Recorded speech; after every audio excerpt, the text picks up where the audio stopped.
Good morning to you, sir. Club sales seemingly make business sense, but fans are still split on whether the change is ideal for the PSL. Your thoughts on the sales of clubs in the PSL? Good morning, Jeff, and good morning to the viewers out there. I think it's understandable. The sentiments of the supporters and fans are perfectly understandable.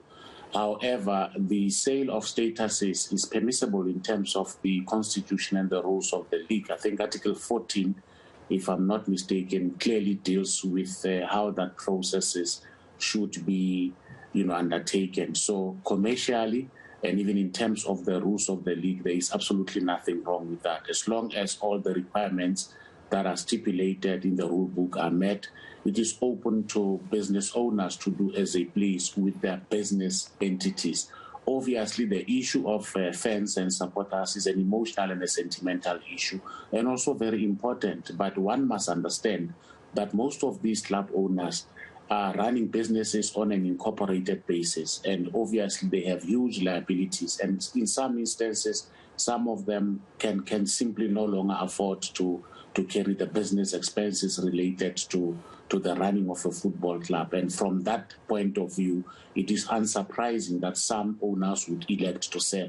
Others may sell because they want to pursue other business ventures. There's absolutely nothing wrong. And in some instances, others, in the face of relegation, they may buy a status to stay in that particular league, or they may buy another status in a higher league. As long as no club owner is permitted to own more than one clubs in the league, there is absolutely nothing wrong that would stop that from happening.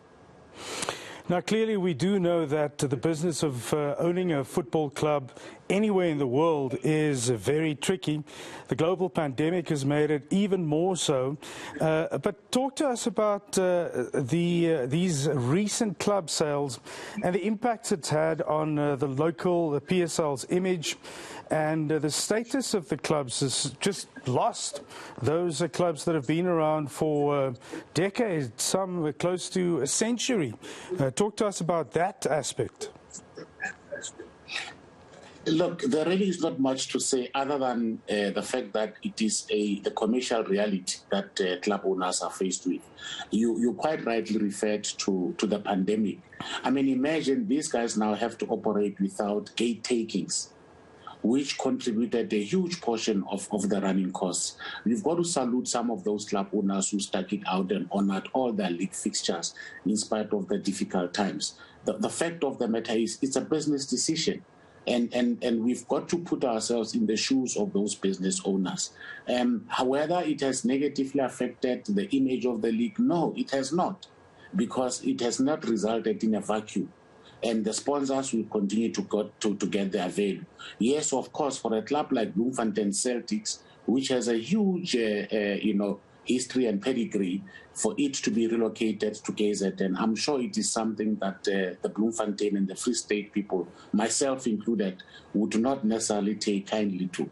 But it is all it is. It's my sentiment, but I am not contributing anything meaningfully towards the financial sustainability of that particular entity. So I don't think it dents, or it would have dented the league's image. The league is probably in the better position to talk about that. But as long as there is a fair value and return for investment to the sponsors, I think it is something that is permissible. It happens the world over. We ought not to be overly sentimental about it. And I say this in all humility, but with the firmness of conviction that I can amass. It is a pure, above-the-table commercial transaction, and it will happen season in, season out. You have referred to the legal aspects and the business or the economic decision that's taken with these sales.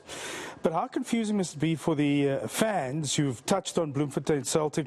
They are one of the best supported clubs in the league.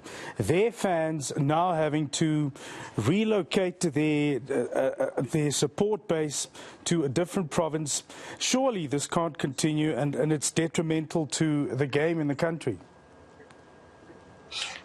Look, if you look at it purely from that sentimental point of view, I agree with you.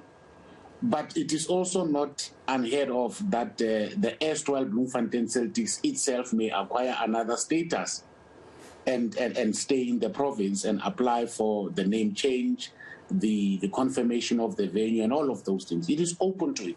Look at Royal AM. I'm sure they would have also sold their status to someone else. That shows you that these things do happen, and it's not decisions that the league take very lightly. They make sure that they cross all the T's and dot all the I's to make sure that the labor laws of the country are complied with. Let me give an example. There's no way the league, from my own experience, would have approved that sale if that was going to leave the players stranded. So it means the new person who buys the acquirer would have to guarantee that none of the players of Celtic's contracts are left unhonored.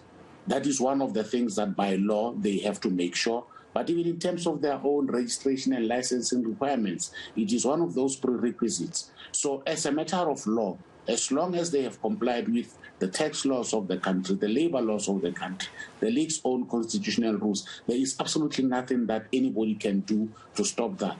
We don't have a situation where our clubs, for example, open their shares for listing, where perhaps fans could have a direct say because they themselves are some form of shareholders. We don't have that as yet in the country. Maybe in the not foreseeable future it may happen, but I think we need to detach sentiment from real economic decisions.